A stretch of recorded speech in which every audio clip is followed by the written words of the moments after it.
जब मेरा पति रोज ऑफिस जाता तो जाने से पहले मुझे एक लाल रंग की साड़ी देकर कहता, आज शाम को मेरे ऑफिस से आने से पहले इसे पहन लेना और अच्छे से तैयार होकर बैठना। आज हमारे यहाँ बहुत खास मेहमान आ रहे हैं। मैं साड़ी ले लेती और शाम को तैयार होने लगती तो मेरे घर का नौकर मुझसे कहता, दीदी भगवान के वास्ते ये साड़ी मत पहनो वरना आज गजब हो जाएगा। तुम नहीं जानती हो सारी रात तुम्हारे साथ यहाँ क्या खेल खेला जाता है। आज तुम ये साड़ी मुझे दे दो। आज ये साड़ी पहनकर तुम्हारी जगह पर मैं बैठूंगा और तुम छुपकर सब कुछ देख लेना। फिर तुम्हें मेरी बात पर भरोसा हो जाएगा और तुम सब कुछ समझ जाओगी। लेकिन मुझे अपने नौकर की सारी बातें झूठी लगती थी क्योंकि मुझे साड़ी पहनने के बाद कुछ भी याद नहीं रहता था।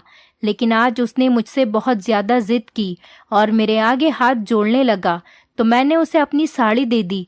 उसने मेरी वो साड़ी पहन ली और अपने सर पर एक लंबे बालों की विग लगा ली और औरतों की तरह तैयार होकर वो मेरे कमरे में बैठ गया। रात को जब मेहमान आए तो मेरा पति एक एक करके उन्हें मेरे कमरे में ले जाता, मगर कुछ समय बाद ये देख मेरे पैरों तले से जमीन निकल गई जब उन मेहमानों ने मेरे नौकर के साथ शाम के 5 बज रहे थे। जब मैं सोकर उठी तो मेरे घर में हर तरफ चहल पहल मची हुई थी। मेरी माँ मेरे छोटे भाई से कह रही थी कि जल्दी मार्केट जाओ और अच्छा सा नाश्ता लेकर आना और देखना कोई चीज़ न रह जाए। जब मैंने अपनी माँ से पूछा तो मुझे पता चला कि हमारे घर पर रिश्ते के लिए कुछ मेहमान आ रहे हैं। फिर माँ ने मुझसे कहा कि एक अच्छा सा सूट पहनकर तैयार हो जाओ। मैं अपनी माँ को देखने लगी लेकिन मैंने उनसे कुछ नहीं कहा। मैंने एक नया जोड़ा निकाल कर पहन लिया और हल्का फुल्का सा मेकअप कर लिया। थोड़ी देर बाद वो रिश्ते वाले मेहमान हमारे घर पर आ गए। माँ ने उनको ड्राइंग रूम में बिठाया और खुद भी उन्हीं के साथ बैठ गई। मुझे उन्होंने कहा कि मैं चाय बना लूं। घबराहट की वजह से मेरे तो हाथ पैर फूल रहे थे, पर मैंने चाय बनाई और जब मेरी माँ ने इशारा किया तो मैं चाय की ट्रे लेकर मेहमानों के सामने आकर बैठ गई। उनमें से एक औरत मुझे गौर से देख रही थी। मुझे उसी समय अंदाजा हो गया था कि मैं इन्हें पसंद आ चुकी हूँ। उनके देखने का तरीका बता रहा था और बाकी लोगों को भी मैं और मेरे परिवार वाले पसंद आ गए। अगले दिन उन्होंने हमारे घर पर फोन करके बता दिया कि हमारी तरफ से हाँ है। माँ ने भगवान का शुक्रिया किया और भगवान का नाम लेकर मेरी मंगनी प्रकाश से कर दी और 2 महीने बाद की शादी की तारीख तय हो गई थी। इन 2 महीनों में मैंने प्रकाश से थोड़ी बहुत फ़ोन पर बात की थी। वो मुझसे मेरी फ़ोटो मांगते लेकिन मैं उन्हें मना कर देती थी। खैर हमारे इंतज़ार की घड़ियां ख़त्म हुई और वो दिन आ गया जब मैं प्रकाश की दुल्हन बनकर उसके घर पर आ गई। शादी की रात के बारे में जो सपने मैंने देखे थे वो सब ही सच हो गए थे। मेरा घूंघट उठाते ही प्रकाश ने बहुत ज़्यादा तारीफ की और मेरा हाथ पकड़कर मुझसे कहने लगे कि तुम जानती हो मैं तुमसे कितनी मोहब्बत करता हूँ। जब मैंने पहली बार तुम्हें देखा था उसी समय मैंने सोच लिया था कि मेरी दुल्हन बनने के लायक सिर्फ तुम ही हो। तुम मुझे सारी लड़कियों से अलग लगी थी। मैं तुम्हारा जिंदगी भर बहुत ख्याल रखूंगा। मैं चाहता हूँ कि तुम हमेशा इतनी ही खूबसूरत दिखो। घर के कामों के लिए यहाँ बहुत सारे नौकर हैं। तुम्हें यहाँ पर कोई काम करने की ज़रूरत नहीं है। तुम बस मुझे खुश करना और मेरे लिए हमेशा सज संवर कर रहना। मेरे लिए इतना ही बहुत है। उनकी ये बातें सुनकर मुझे बहुत अच्छा लगा था। अब तो मैं भी उनकी दीवानी हो गई थी। उन्होंने अपने सारे वादे पूरे किए जो उन्होंने शादी की रात मुझसे किए थे। वो रोज़ जब ऑफिस से घर आते तो मेरे लिए गिफ्ट ज़रूर लेकर आते थे। प्रकाश की मोहब्बत ने मुझे सब कुछ भुला दिया था। अब मैं पहले से भी ज़्यादा खूबसूरत हो गई थी। प्रकाश की मोहब्बत से मेरा रूप दिन ब दिन निखरने लगा था। जब मैं अपने मायके जाती तो मेरी दोस्त और मेरे पड़ोसी मुझे खूब गौर से देखती और मुझसे कहती, तुम्हारी तो लॉटरी निकल गई, तुम्हें इतना मोहब्बत करने वाला पति मिला है। मोहब्बत में डूबे दिन रात ऐसे ही गुजरने लगे। यहाँ तक कि मेरी शादी को 4 महीने हो गए थे। एक दिन प्रकाश ने मुझसे कहा कि उन्हें किसी काम से दूसरे शहर जाना है और वो मुझे सुबह मायके छोड़कर चले जाएंगे और 20 दिन के बाद वो वापस आकर मुझे लेने आ जाएंगे। उनके ऑफिस की कोई मीटिंग थी, इसीलिए उनका जाना बहुत ज़रूरी था। मैंने भी कहा ठीक है। प्रकाश ने मुझे शाम के टाइम मेरे मायके छोड़ दिया और खुद एयरपोर्ट की तरफ निकल गए। उसके बाद तो मेरी जिंदगी में जैसे तूफान सा आ गया। 20 दिन के बाद प्रकाश मुझे मायके से घर तो ले गए, लेकिन वो मुझे बहुत बदले बदले लग रहे थे। अब वो मुझसे बात भी बहुत कम करने लगे थे। उनकी आंखों में मुझे पहले वाली मोहब्बत नहीं दिखती थी। अब मुझे उनके साथ अजनबी सा फील होता था। अब उनका ज्यादा समय ऑफिस में ही गुजरता। जब मैं उनसे इस बात की शिकायत करती तो वो मुझसे अपने बिजनेस का बहाना कर देते थे। कहने लगते थे कि मुझे ऑफिस में बहुत ज्यादा काम होता है। कभी कहते कि घर में हर जरूरत की चीज है, फिर तुम्हें किस चीज की जरूरत है। मैं अपने काम में बहुत ज्यादा बिजी रहता हूँ, तुम्हें थोड़ा बर्दाश्त करना पड़ेगा। मैं उनसे कहती कि मुझे चीजों की नहीं, आपकी जरूरत है, मगर शायद अब प्रकाश के पास मेरे लिए वक्त नहीं था। मैं घर पर सारा दिन अकेली बोर होती रहती थी। इसीलिए मैंने खाना पकाने वाली और सफाई करने वाली नौकरानी को छुट्टी दे दी।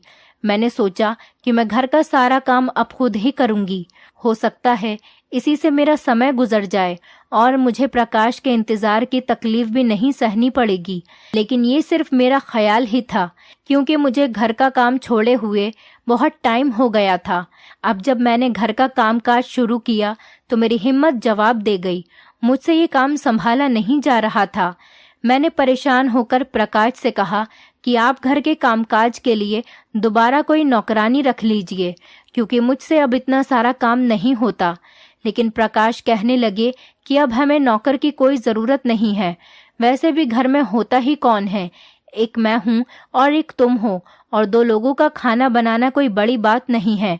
प्रकाश का ये जवाब सुनकर तो मैं हैरान रह गई, क्योंकि वो तो मुझे हमेशा सजने संवरने की बात करते थे और मुझसे कहते थे कि तुम्हें किसी भी काम को हाथ लगाने की कोई ज़रूरत नहीं है। और आज वही इंसान मुझसे नौकरों की सैलरी पर बहस कर रहा था। ये सब सुनकर मेरा तो दिल टूट गया था, लेकिन मैंने उनसे कोई शिकायत नहीं की। अगले दिन प्रकाश ऑफिस से घर वापस आए तो वो मुझे बहुत खुश लग रहे थे। अब जब मैंने उनसे वजह पूछी तो कहने लगे कि मेरे पास एक गुड न्यूज़ है, लेकिन वो मैं तुम्हें कल बताऊंगा। फिलहाल तुम मेरे लिए खाना लगा दो, मुझे बहुत भूख लग रही है। मैं सोचने लगी कि आखिर ऐसी क्या बात है जो आज ये इतना खुश हैं, लेकिन मैं उनकी आदत को अच्छे तरीके से जानती थी। जब वो कोई बात बताने से मना कर दिया करते थे तो फिर वो बताते ही नहीं थे। मैं भी चुप हो गई और खामोशी से अगले दिन का इंतजार करने लगी। शाम के समय मैं उनका इंतजार कर रही थी कि दरवाजे पर किसी ने बैल बजाई। मैंने जाकर दरवाजा खोला तो सामने गाड़ी खड़ी थी। पहले तो मैं पहचान ही नहीं सकी, क्योंकि प्रकाश अपनी गाड़ी घर के अंदर खड़ी करते थे, लेकिन आज वो अपनी गाड़ी में ही बैठे हुए थे। उनके हाथ में बहुत सारे शॉपिंग बैग थे। जब मैंने दरवाज़ा खोला तो वो अंदर आने के बजाय वो शॉपिंग बैग मुझे देकर बोले कि तुम जल्दी से ये नए कपड़े पहनकर तैयार हो जाओ, और इसके साथ की जो मैचिंग ज्वेलरी है वो पहनना मत भूलना। मैं तुम्हें एक पार्टी में लेकर जा रहा हूँ। जब तुम तैयार हो जाओगी तो हम चलेंगे, और जब तुम तैयार हो जाओ तो मुझे कॉल या मैसेज कर देना, मैं तुम्हें पिक करने के लिए आ जाऊंगा। मैंने उनसे वो बैग्स लिए और अपने कमरे में आकर तैयार होने लगी। मैं खुशी खुशी प्रकाश के साथ जाने के लिए तैयार हो रही थी। मैं बहुत मेहनत से और लगन से तैयार हो रही थी। लाल रंग की साड़ी और गोल्डन कलर की ज्वेलरी में मैं इतनी खूबसूरत लग रही थी, मुझे खुद को देखकर यकीन नहीं आ रहा था कि ये मैं ही हूँ। बार बार मैं अपने आप को शीशे में देख रही थी। अभी मैं पूरे तरीके से तैयार नहीं हुई थी। फिर से दरवाजे पर बेल बजी।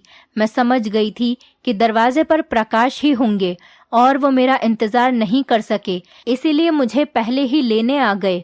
मैंने जल्दी से अपने बाल खोले और घर को लॉक करके प्रकाश के साथ गाड़ी में बैठ गई। आज प्रकाश खुद भी बहुत अच्छे से तैयार हुए थे। उन्होंने गाड़ी में म्यूजिक लगा दिया था। प्रकाश आज बहुत अच्छे मूड में थे और मुझसे काफी हंसी मजाक भी कर रहे थे। वो मुझे समझाने लगे कि जहाँ पर हम लोग जा रहे हैं वहाँ बहुत बड़े बड़े लोग होंगे और मुझे वहाँ पर सब लोगों से हंसी खुशी मिलना है। और फिर वो कहने लगे कि अगर इंसान अपनी बातों से दूसरों को इम्प्रेस करने में कामयाब हो जाता है तो वो बहुत सारे फायदे उठा सकता है। उनकी बातें मेरी समझ में नहीं आ रही थी। थोड़ी देर बाद हमारी गाड़ी एक बड़े से होटल के सामने पार्क की। उन्होंने हमारी गाड़ी का दरवाज़ा ऐसे खोला जैसे मैं कोई राजकुमारी हूँ। मेरा हाथ पकड़कर वो होटल के अंदर चले गए। उनका अंदाज आज मुझे बहुत बदला बदला सा लग रहा था, क्योंकि मैंने उन्हें ऐसा शादी के बाद पहली बार ही देखा था, जो आज वो सारी दुनिया के सामने दिखा रहे थे। खैर, जब हम उस होटल के अंदर गए तो एक बहुत बड़े हॉल को बहुत ही खूबसूरती से सजाया गया था। हर तरफ लाइट जल रही थी। होटल में बहुत सारे ऑफिसर और उनकी पत्नियां इनवाइट थी।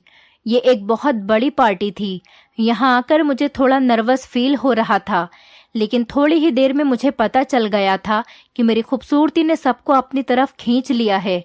वैसे तो मैं पहले भी बहुत ज्यादा खूबसूरत थी और आज मैं ऐसे तैयार हुई थी जैसे किसी नई नवेली दुल्हन को तैयार किया जाता है। प्रकाश ने भी बहुत ज्यादा प्राउड से मुझे अपने दोस्तों से मिलवाया।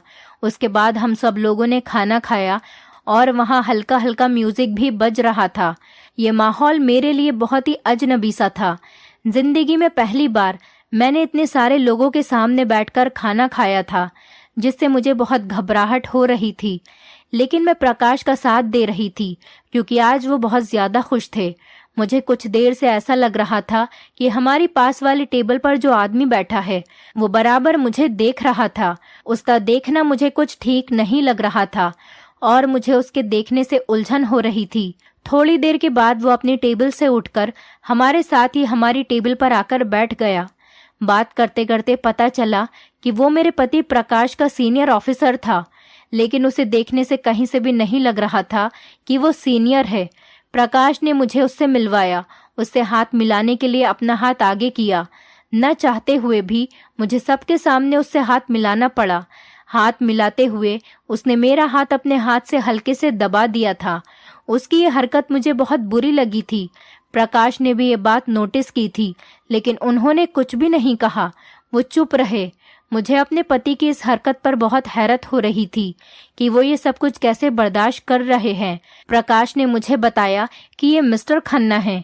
अगर ये चाहें तो मुझे बहुत जल्दी प्रमोशन मिल सकता है। मिस्टर खन्ना की बातचीत जारी रही। वो बहुत ज्यादा दिलचस्प बातें कर रहे थे, लेकिन वो बराबर ही मुझे देखे जा रहे थे। जब पार्टी खत्म हुई तो मिस्टर खन्ना मेरे पति से हंस हंस कर बातें करने लगे। वो उनके साथ साथ ही चलते हुए होटल से बाहर आ गए। मुझे उनका हमारे साथ में चलना बिल्कुल भी अच्छा नहीं लग रहा था। खैर, अब हम पार्टी से अपने घर वापस आ गए थे। प्रकाश ने घर आकर मुझे शुक्रिया अदा किया, क्योंकि पार्टी में मैंने उनका पूरा साथ दिया था। इसी खुशी में प्रकाश ने मुझसे वादा किया कि वो जल्दी ही घर में किसी नौकरानी का इंतजाम कर देंगे। बस अब मुझे उनके साथ ऐसी ही पार्टियों में जाना होगा और उनके बड़े बड़े ऑफिसर से मेलझोल बढ़ाना होगा। अगले दिन जब मैं सोकर उठी तो 12 बज रहे थे। प्रकाश खुद ही नाश्ता करके घर से ऑफिस के लिए निकल गए थे। 1 घंटे बाद मैं फ्रेश होकर बैठी तो दरवाजे पर किसी ने बेल बजाई। उस समय मेरे पति घर पर नहीं होते थे और वो उस समय कभी घर पर आते भी नहीं थे। मैं सोच रही थी कि पता नहीं कौन है। जब मैंने दरवाजा खोला तो प्रकाश ही थे। उनके उस समय घर पर आने पर मुझे बहुत ज्यादा हैरत हुई, लेकिन उनके बराबर में मैंने एक लड़के को खड़ा हुआ देखा तो मैं समझ गई थी लड़के की उम्र 16-17 साल की होगी। उसका रंग सफेद और सुर्ख था। प्रकाश ने मुझे उस लड़के से मिलवाया। मुझसे कहने लगे कि ये श्यामू है, बहुत ही जिम्मेदार और शरीफ बच्चा है, हर काम करना जानता है। इसने कुछ समय होटल में भी काम किया है। ये घर के सारे कामों से लेकर गाड़ी चलाना भी जानता है। प्रकाश ने उसकी तरफ इशारा करते हुए उसका कंधा थपथपाया तो उसने अपनी नजरें नीचे कर ली। मुझे उसका ये अंदाज बहुत अच्छा लगा। प्रकाश ने मुझे बताया कि ये एक बहुत ही गरीब घर से है।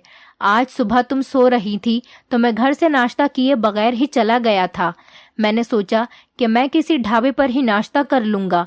वहाँ मेरी मुलाकात श्यामू से हुई। ये मुझसे बहुत खुश दिली से मिला और इसने मुझे बहुत अच्छा नाश्ता बनाकर खिलाया। मैं इसे ज्यादा तनख्वाह देने की बात करके अपने साथ में लेकर आ गया। ये तुम्हारी हर काम में मदद करेगा और तुम्हारे छोटे भाई की तरह ख्याल रखेगा, है ना श्यामू? उन्होंने श्यामू की तरफ देखा तो उसने जी हाँ में सर हिला दिया। खैर, मैं भी सुकून से हो गई थी कि नौकरों की फौज से जान छूटी। अच्छा है, एक ही नौकर घर के सारे काम कर लेगा। मुझे भी आसानी होगी और ज्यादा सर खपाना भी नहीं पड़ेगा। श्यामू ने सच में मुझे बहुत आराम पहुंचाया। वो सारे काम औरतों से भी ज्यादा अच्छे से करता था और कोई फालतू बात भी नहीं करता था। अब मैं बहुत ज्यादा चैन से हो गई थी। श्यामू से मुझे हमदर्दी सी हो गई थी। अब वो मुझे मेरे छोटे भाई की तरह ही लगता था। वो मुझे भी दीदी दीदी कहता तो मुझे एहसास होता कि इसके दिल में मेरे लिए कितनी इज्जत है। एक दिन जब मैं सुबह उठी तो श्यामू अपने कमरे में नहीं था। मुझे फिक्र होने लगी कि पता नहीं कहाँ चला गया। मैंने बाहर जाकर देखा तो वो लॉन में बैठा हुआ रो रहा था। मैं उसके आंसू देखकर समझ गई कि जरूर उसकी कोई न कोई मजबूरी होगी या उसके घर में कोई परेशानी होगी, वरना वो इस तरीके से नहीं रोता। वो तो हमेशा हंसी खुशी रहने वाला लड़का था। फिर मैं श्यामू के पास गई। उसने मुझे देखा तो वो अपने आंसू मुझसे छुपाने लगा। शायद वो मुझे अपनी परेशानी बताना नहीं चाहता था। मैंने उससे काफी पूछने की कोशिश की, लेकिन उसने मुझे कुछ भी नहीं बताया। मैंने सोचा कि शायद इसके घर में पैसों की परेशानी होगी, इसीलिए मैंने उसे कुछ पैसे दिए, लेकिन उसने वो पैसे लेने से मना कर दिया। इतने में प्रकाश का फोन आ गया। वो कह रहे थे कि आज हमारे घर कुछ मेहमान आ रहे हैं, तुम श्यामू से खाना बनवा लेना और खुद वही लाल वाली साड़ी पहनकर तैयार हो जाना। तुम अगर मेरे मेहमानों से बातचीत करती रहोगी तो उनका दिल लगा रहेगा। उनके दोस्तों के बारे में सुनकर तो मुझे घबराहट होने लगी। मिस्टर खन्ना को बर्दाश्त करना तो मेरे बस के बाहर की बात थी। उनकी गंदी नजरें उस दिन भी मेरे ऊपर ही टिकी हुई थी, जिसे मैंने खूब ध्यान से देखा था। खैर, मैं मजबूरी और प्रकाश के कहने से तैयार हो गई। तकरीबन रात के 7 बजे प्रकाश अपने मेहमानों को लेकर घर आ गए। फिर वही हुआ जिसका मुझे डर था। प्रकाश के साथ आने वाला मेहमान और कोई नहीं बल्कि मिस्टर खन्ना ही थे, जिनको देखकर ही मेरा मूड खराब हो गया था। मेरा दिल तो नहीं चाहता था कि मैं उनसे बातचीत करूं, मगर मजबूरन मुझे उनसे बात करनी पड़ी। मैं और प्रकाश मिस्टर खन्ना के साथ ड्राइंग रूम में बैठे थे। मिस्टर खन्ना बहुत ही अजीब तरीके से मेरे सामने बैठे थे, मगर उन्हें कोई खबर ही नहीं थी। थोड़ी देर बाद प्रकाश के मोबाइल पर किसी का फोन आया। वो फोन पर बात करते हुए कमरे से बाहर चले गए। अब कमरे में मैं और मिस्टर खन्ना अकेले रह गए थे।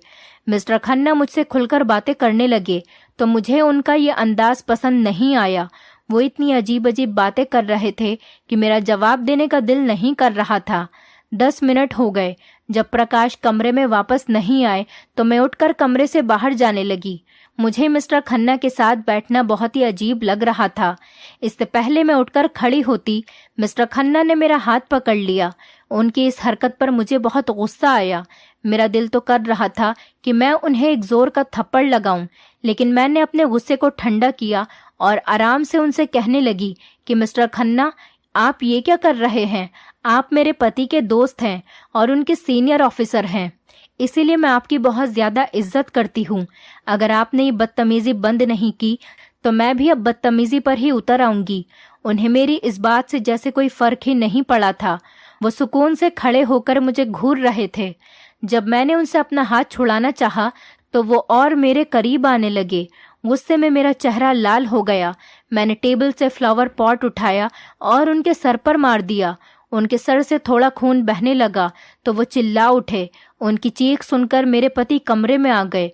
मिस्टर खन्ना दर्द से चीख रहे थे और मेरे पति को बहुत गुस्सा आ रहा था। बजाय इसके वो अपने दोस्त मिस्टर खन्ना को कुछ कहते, उन्होंने उल्टा मुझे ही डांटना शुरू कर दिया। कहने लगे कि तुम पागल तो नहीं हो गई हो? ये तुमने क्या कर दिया? अभी और इसी समय उनसे माफी मांगो। मैंने उनसे माफी नहीं मांगी और उनकी तरफ देखते हुए जमीन पर थूक दिया और कहने लगी कि मिस्टर खन्ना अगर इस पूरे देश के राजा भी होते तो भी मैं उनसे माफी नहीं मांगती। उल्टा इन्हें मुझसे माफी मांगनी चाहिए, जो गंदी हरकत इन्होंने मेरे साथ की है। मेरी बात सुनकर प्रकाश ने मुझे बहुत ज्यादा गुस्से में देखा और मुझसे कहने लगे, अगर तुमने मिस्टर खन्ना से माफी नहीं मांगी तो मैं तुम्हें यहीं खड़े खड़े डिवोर्स दे दूंगा। अपने पति की ये बात सुनकर तो मैं हैरान रह गई। क्या कोई भी शरीफ इंसान अपने दोस्त की खातिर अपनी पत्नी को तलाक दे सकता है? मैं भी जिद पर अड़ गई, क्योंकि मिस्टर खन्ना की हरकत ही ऐसी थी कि उनसे माफी मांगने का तो सवाल ही पैदा नहीं होता था। मुझे यूं खामोश खड़ा देखकर प्रकाश उल्टी गिनती गिनने लगे। वो सोच रहे थे कि अगर वो मुझे छोड़ने की धमकी देंगे तो मैं मिस्टर खन्ना के पैर पड़ने लगूंगी और उनसे माफी मांग लूंगी। लेकिन मैं भी अपनी बात से नहीं हटी और मैंने उनसे माफ़ी नहीं मांगी। उसके बाद प्रकाश ने मुझसे कहा कि तुम पेपर्स का इंतज़ार करना, मैं तुम्हें डिवोर्स दे दूंगा। मैं हैरत की नज़रों से उन्हें देखने लगी। मुझे समझ में नहीं आ रहा था कि प्रकाश तो मुझसे इतनी मोहब्बत करते थे, फिर वो मेरे साथ ऐसा क्यों कर रहे थे, वो भी अपने इस घटिया दोस्त की खातिर। मिस्टर खन्ना ये सब कुछ देखकर मुस्कुरा रहे थे। वो भी बड़बड़ाते हुए हमारे घर से चले गए। मेरे पति भी उनके पीछे पीछे गए और मेरे बर्ताव की उनसे माफ़ी मांगने लगे। थोड़ी देर बाद जब प्रकाश घर के अंदर वापस आए तो उनका मूड ऐसा था जैसे कुछ हुआ ही न हो, लेकिन मेरी तो दुनिया ही उजड़ चुकी थी।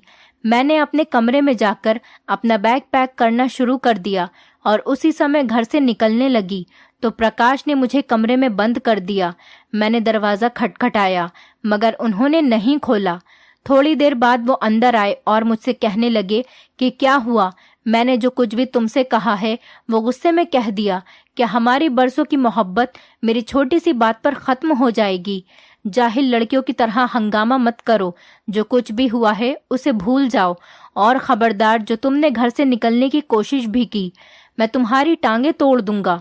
वैसे भी दरवाजे पर लॉक लगा हुआ है।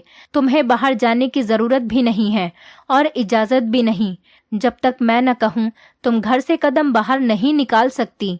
तुम्हें हर सूरत में मेरे ऑफिसर को खुश करना होगा, वरना मुझसे बुरा कोई नहीं होगा। अपने पति का ऐसा रूप देखकर तो मेरे पैरों तले से ज़मीन निकल गई। प्रकाश इस हद तक गिर सकते थे, मैंने कभी सपने में भी नहीं सोचा था। इस सारे हंगामे की खबर श्यामू को भी हो चुकी थी, क्योंकि कमरे में पड़े फ्लावर पॉट के टुकड़े समेटने के लिए मैंने उसे ही कहा था। अब जब प्रकाश ने मुझे यहाँ कमरे में बंद कर दिया था और मैं श्यामू के रहमो करम पर आ गई थी, मेरे पति ने उसे सख्ती से समझाया था कि मुझसे कोई बात न करे। अगले दिन प्रकाश घर से ऑफिस के लिए चले गए। उनके कहने के अनुसार श्यामू ने मुझे खाना दिया। मैं अपने ही घर में कैद होकर रह गई थी और अपने नौकर की मोहताज हो गई थी। मैंने श्यामू को उसकी माँ बहन का वास्ता दिया और उसके आगे हाथ जोड़कर मदद मांगी तो उसका दिल भी मेरे लिए पिघल गया। वो कहने लगा कि दीदी तुम फिक्र मत करो, तुम्हारी इज्जत की जिम्मेदारी अब मेरी है। अब कोई तुम्हें छू भी नहीं सकता। तुम्हारा पति, भगवान माफ करे, बहुत ही घटिया और गिरा हुआ आदमी है। हमारे यहाँ तो ऐसा बिल्कुल भी नहीं होता, और अगर कोई अपनी पत्नी के साथ ऐसी घटिया हरकत करने की सोच भी ले तो उसकी नस्लें खत्म कर दी जाती हैं। तो श्यामू की बातें सुनकर मुझे अंदाजा हो गया था कि वो मेरी मदद जरूर करेगा और मुझे यहाँ अकेला छोड़कर नहीं जाएगा। थोड़ी देर के बाद श्यामू मेरे कमरे में वापस आया और मुझसे बोला कि दीदी मैं तुम्हें एक बात बताना चाहता हूँ। मैं सुबह बताना चाहता था मगर मुझे याद नहीं रहा। वो घटिया इंसान जो मेरा मालिक और तुम्हारा पति है, किसी से फोन पर बात करके कह रहा था कि कल हमारे घर पर वही साहब आएंगे और आप हर सूरत में उनसे मिलेंगी। श्यामू ने जब मुझे ये बात बताई तो मैं समझ गई थी कि मैं मिस्टर खन्ना की जिद बन चुकी हूँ। इसी सोच और ख्याल में मेरी सारी रात गुजर गई। पूरी रात मेरी रोते हुए गुजरी। मैं भगवान से प्रार्थना कर रही थी कि वो मेरी इज्जत की हिफाजत करे। अगले दिन श्यामू मेरे पास आया।